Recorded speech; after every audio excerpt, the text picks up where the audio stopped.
ഇനിയിപ്പോൾ നമ്മൾ ഗൾഫിൽ നിന്ന് ആളുകൾ വരുന്നത് പോലെ ആയിരിക്കും ഇനിയിപ്പോൾ ജയിലിൽ നിന്ന് ആളുകൾ ചിലപ്പോൾ തിരിച്ച് നാട്ടിലേക്ക് വരും.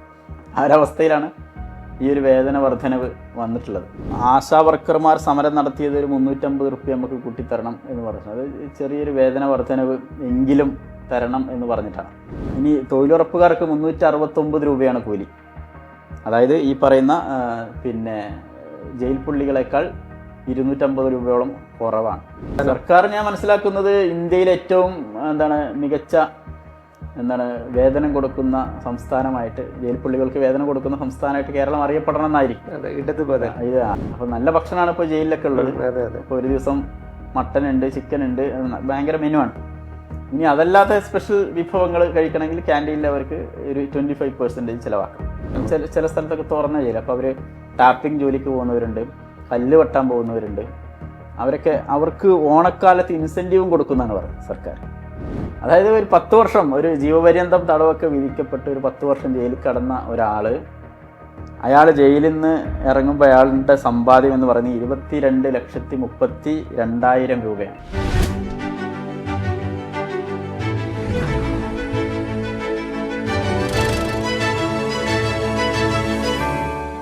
നമസ്കാരം.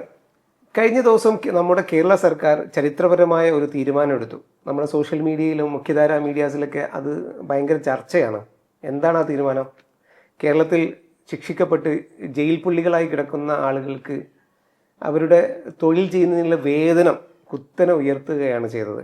നമ്മൾ വേതന വർധനയുള്ള ഒരുപാട് സമരങ്ങൾ കേരളത്തിൽ കണ്ടിട്ടുണ്ട്. ആശാമാരുടെ സമരം, അങ്ങനെ പലവിധ സമരങ്ങൾ നമ്മൾ കണ്ടിട്ടുണ്ട്.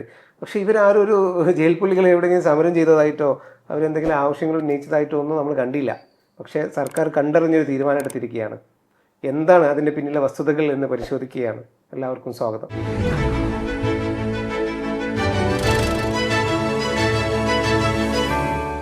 നമ്മുടെ കേരളത്തിലെ ജയിലുകളിൽ ഒരുപാട് VIP കിടക്കുന്നുണ്ട്. ക്രിമിനൽ VIP പലതരത്തിലുള്ള ആളുകളുണ്ട്. ഇപ്പോൾ ഏറ്റവും വലിയ VIP എന്ന് പറയാവുന്ന ആളാണ് കൊടി സുനി. നമ്മളെ TP ചന്ദ്രശേഖരൻ കേസിലെ പ്രതിയാണ്. പുള്ളി അവർ എപ്പോഴും അധിക സമയം ജയിലിനകത്തുണ്ടാവില്ല, അത് വേറെ വിഷയം. അവർക്ക് പരോളുകളുടെ ഒരു കൂമ്പാരമാണ്. അതേപോലെ കുറേ ആളുകളുണ്ട്. പക്ഷേ ഇപ്പോൾ സർക്കാർ ഒരു തീരുമാനം എടുത്തു. അവർ ജയിലകങ്ങളിൽ പല തൊഴിലൊക്കെ ചെയ്യുന്നുണ്ട്. ഒരു ദിവസം 620 രൂപയാണ് സ്കിൽഡ് തൊഴിലാളികൾക്ക് സർക്കാർ കൊടുക്കുക എന്ന് പറഞ്ഞത്. എന്ത് വിപ്ലവകരമായൊരു മാറ്റമാണോ? ഇടതു ബദലാണോ അത്? തമാശയാണ് സത്യത്തിൽ. അതായത് ഇന്ത്യയിലെവിടെയും ഇങ്ങനെയൊരു വേതന വർധനവില്ല എന്നുള്ളതാണ് ഒന്നാമത്തെ കാര്യം.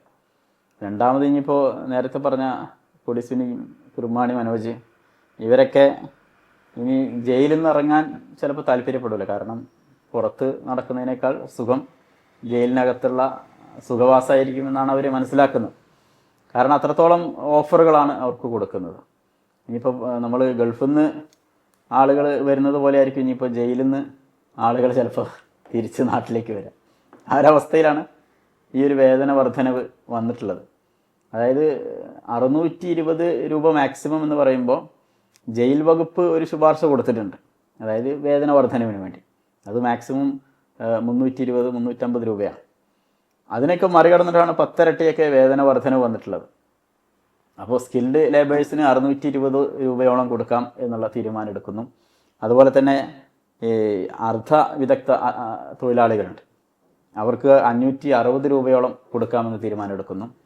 ഇതിൻ്റെ തമാശ 168 രൂപയിൽ നിന്നാണ് ഈ 620ലേക്ക് പോകുന്നത്, ഒറ്റ കുത്തനെ പോകുന്നതെന്ന് മനസ്സിലാക്കണം. 153-ലാണ് 560ലേക്ക് പോകുന്നത്. നേരത്തെ സാധാരണ പണിയെടുക്കുന്ന കൂലിപ്പണിയെടുക്കുന്ന ആളുകളുണ്ട്, അവർക്ക് 127 രൂപയായിരുന്നു. ഇപ്പൊ പുതിയ തീരുമാനപ്രകാരം അത് 530 ആവും. അതായത് ഭക്ഷണവും താമസമൊക്കെ സൗജന്യമാണ്. അതിന് പുറമെയാണ് അവർ ചെയ്യുന്ന ജോലിക്കുള്ള കൂലി വർധനവ്. ഇതിൽ ശിക്ഷിക്കപ്പെടുന്ന ജയിൽ പുള്ളികൾ നിർബന്ധമായും ജോലി ചെയ്യേണ്ടവരാണ്. ബാക്കിയുള്ളവർക്ക് അവരുടെ സൗകര്യത്തിന് താല്പര്യത്തിനനുസരിച്ച് ചെയ്യാം എന്നുള്ളതാണ്. അല്ല, അതിൻ്റെ കൂടെ നമ്മൾ കൂട്ടി വായിക്കേണ്ട ഒരു സംഗതി, ആശാ വർക്കർമാർക്ക് ഒരു ദിവസം വേതനം 400 രൂപയാണ്.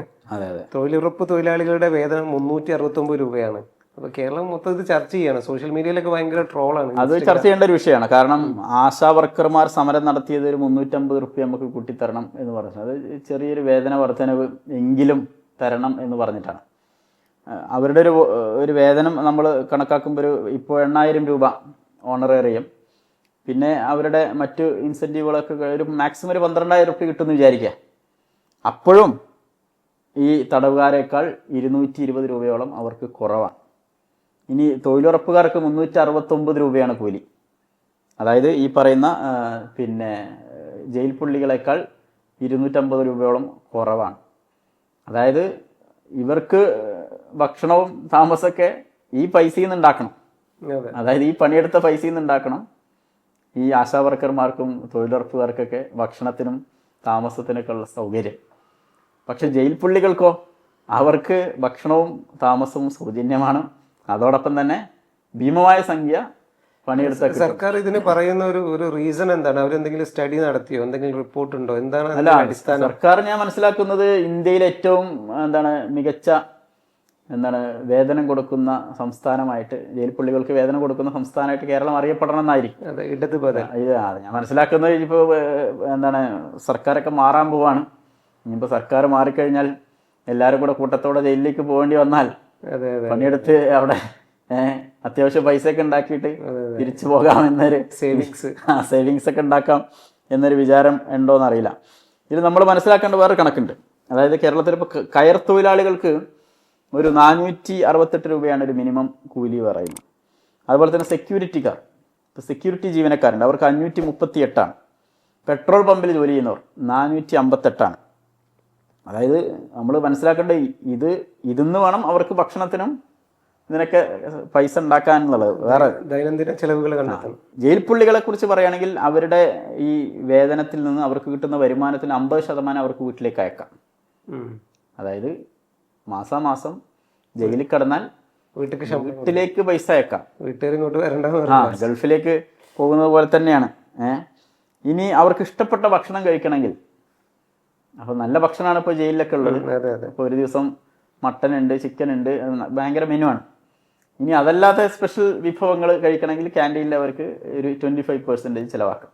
ബാക്കി അവരുടെ സേവിങ്സ് ആണ്. ഇനി ഇതെല്ലാം സേവിങ്സിലേക്ക് മാറ്റാം, ബാക്കി സേവിങ്സ് ആണ്. അപ്പോൾ ഇതിൽ നമ്മൾ മനസ്സിലാക്കേണ്ടത് അതുമാത്രമല്ല ഇവർക്ക് കൊടുക്കുന്ന സൗകര്യം. ഈ തുറന്ന ജയിലുകളിൽ കഴിയുന്ന കുറേ ആളുകൾ, ചില സ്ഥലത്തൊക്കെ തുറന്ന ജയിൽ, അപ്പോൾ അവർ ടാപ്പിംഗ് ജോലിക്ക് പോകുന്നവരുണ്ട്, കല്ല് വെട്ടാൻ പോകുന്നവരുണ്ട്. അവർക്ക് ഓണക്കാലത്ത് ഇൻസെൻറ്റീവും കൊടുക്കുന്നതാണ് പറയുന്നത് സർക്കാർ. അതായത് ഇത്രയും നല്ലൊരു ഓഫർ. അതായത് ഒരു കുറ്റം ചെയ്ത് ജയിലിൽ കഴിഞ്ഞ 10 വർഷത്തിൻ്റെ ഇടയിൽ ഇടതു സർക്കാർ നടപ്പിലാക്കിയ, അതായത് ഒരു 10 വർഷം ഒരു ജീവപര്യന്തം തടവൊക്കെ വിധിക്കപ്പെട്ട് ഒരു 10 വർഷം ജയിലിൽ കിടന്ന അയാൾ ജയിലിൽ നിന്ന് ഇറങ്ങുമ്പോൾ അയാളുടെ സമ്പാദ്യം എന്ന് പറയുന്നത് 22,32,000 രൂപയാണ്. പക്ഷെ നേരത്തെ പറഞ്ഞതിൽ എനിക്ക് തിരുത്തുള്ളത്, നമ്മൾ ഈ കൊടി സുനിയും കിർമാണി മനോജും ഷാഫിയൊന്നും ഈ പണിയെടുക്കാൻ പോകില്ല ജയിലിൻ്റെ അകത്ത്. കാരണം ഓല അതിൻ്റെ അകത്ത് നിന്നിട്ട് തന്നെ പുറത്ത് അധോലോകം ചെയ്തുകൊണ്ടിരിക്കുകയാണ്. ഈ സ്വർണ്ണക്കടത്തും ഈ എയർപോർട്ടിൽ നിന്ന് വരുന്ന സ്വർണം പൊട്ടിക്കലിനൊക്കെ കൊട്ടേഷൻ എടുക്കുന്ന ഇവരാണ്. ഇപ്പൊ കഴിഞ്ഞ ദിവസം ഒരു സ്ത്രീ ഫ്ലാറ്റിൽ മരിച്ചു കിടന്നപ്പോൾ അവരൊരു വോയിസ് ഒക്കെ വന്നു, കൊടിസുനി വരെ കുടുങ്ങുന്ന പറയുന്നത്. അപ്പൊ അവര് കൊടിസുനിക്കൊന്നും എന്തില്ല, അതിന്റെ ആവശ്യമില്ല, അവർക്ക് ഇന്റർനാഷണൽ ആണ്. ജയിൽ ജീവിതം ആസ്വദിക്കുന്ന ഒരു വിഭാഗം, അതാണ് ഈ രാഷ്ട്രീയ തടവുകാർ. ഷാഫി കല്യാണം കഴിച്ച് കൊച്ചക്കായി. അതെ അതെ, അവരെ സത്യത്തില് വീരാരാധകർ ഉണ്ട് അവർക്ക്. നമ്മൾ ഈ ഷാഫിയുടെ ഈ ഫേസ്ബുക്ക് പോസ്റ്റിലായിട്ടൊക്കെ കമന്റ് വരും, ഭയങ്കര രസമാണ്. കാരണം ഒരുപാട് ആളുകൾ ഇപ്പോഴും 30s കഴിഞ്ഞിട്ടും അവർക്ക് പെണ്ണ് കിട്ടുന്നില്ല. 90s 80s ഒക്കെ ഇവന്മാര് ജീവപര്യന്തം ശിക്ഷിച്ചിട്ട് ഇവന്മാർക്ക് ഒരു തമാശ എന്നാണ്, ഇവരെ ആരാധിക്കുന്ന പെൺകുട്ടികൾ വരെ ഉണ്ട് എന്നാണ്. അതായത് ഈ ഒരു കൊട്ടേഷൻ ജോലി എന്ന് പറയുന്നത് അങ്ങനെ ഉണ്ടല്ലോ, ഒരു ന്യൂജൻ അങ്ങനെ പറയപ്പെടുന്നത്. അതിന്റെ സത്യാവസ്ഥ എനിക്കറിയില്ല. എന്തായാലും ഈ എന്തെങ്കിലും കുറ്റം, ഇപ്പം ഞാൻ 1-2 വീഡിയോസ് ഇതിനെ കളിയാക്കിക്കൊണ്ട് കണ്ടിരുന്നു. അതായത് ആളുകളെ വെറുതെ പോയി പോയി കേസ് കൊടുക്കടാ എന്ന് പറയാം, ട്രെൻഡാണ്. അപ്പം ഇത് സത്യത്തിൽ ഇത് കൊടുക്കുന്ന മെസ്സേജ് വളരെ തെറ്റായൊരു മെസ്സേജാണ്. കാരണം ജയിൽ എന്നത് ഒരു സാധാരണക്കാരെ സംബന്ധിച്ചിടത്തോളം അതൊരു കറക്ഷൻ ഹോമല്ല. അവരെ ഇപ്പോൾ സർക്കാർ പറയുന്നത് അവർക്ക് പിന്നെ ജയിലിൽ നിന്ന് ജീവിതം കഴിഞ്ഞ് പോകുമ്പോൾ അവർക്കൊരു വേണം, ഒരു സേവിങ്സ് വേണം, അവരെ പുനരധിവസിപ്പിക്കാനുള്ള പൈസ അവർ തന്നെ ഉണ്ടാക്കട്ടെ എന്നൊക്കെയാണ് പറയുന്നത്. അതൊക്കെ ന്യായമായ കാര്യങ്ങൾ തന്നെയാണ്. പക്ഷെ അതിനൊക്കെ ഒരു പരിധി വെക്കണം. അതായത് ജയിൽ ജീവിതം എന്ന് പറഞ്ഞാൽ സുഖിച്ച് ജീവിക്കാനും സമ്പാദിക്കാനുള്ള ഒരു അവസരമാണ് എന്നൊരു മെസ്സേജ് പബ്ലിക്കിലേക്ക് പോയാൽ, ഇപ്പോൾ തന്നെ ഒരു കുറ്റം ചെയ്താൽ കുഴപ്പമൊന്നുമില്ല, ജയിലിൽ പ്രശ്നമൊന്നുമില്ല, സ്വാധീനങ്ങളുണ്ടെങ്കിൽ രക്ഷപ്പെടാം എന്നൊക്കെയുള്ളൊരു നിയമവ്യവസ്ഥയിലെ നൂലാമാലകളിൽ പിടിച്ചിട്ട് രക്ഷപ്പെടുന്ന അത് ലൂപ്പ് ഹോളുകൾ ഉണ്ടാക്കി രക്ഷപ്പെടുന്ന നൂറുകണക്കിന് ആളുകളുണ്ട്. അപ്പോൾ അവർക്ക് ഈ ഒരു സൗകര്യം കൂടി കിട്ടുമ്പോൾ അത് പബ്ലിക്കിന് കൊടുക്കുന്ന മെസ്സേജ് വളരെ മോശപ്പെട്ടൊരു മെസ്സേജാണ്. അതായത് സമൂഹത്തിൽ കുറ്റവാളികൾ പെരുകാൻ മാത്രമേ ഈ ഒരു നടപടി സഹായകമാവുകയുള്ളൂ എന്നാണ് നമ്മൾ മനസ്സിലാക്കേണ്ടത്.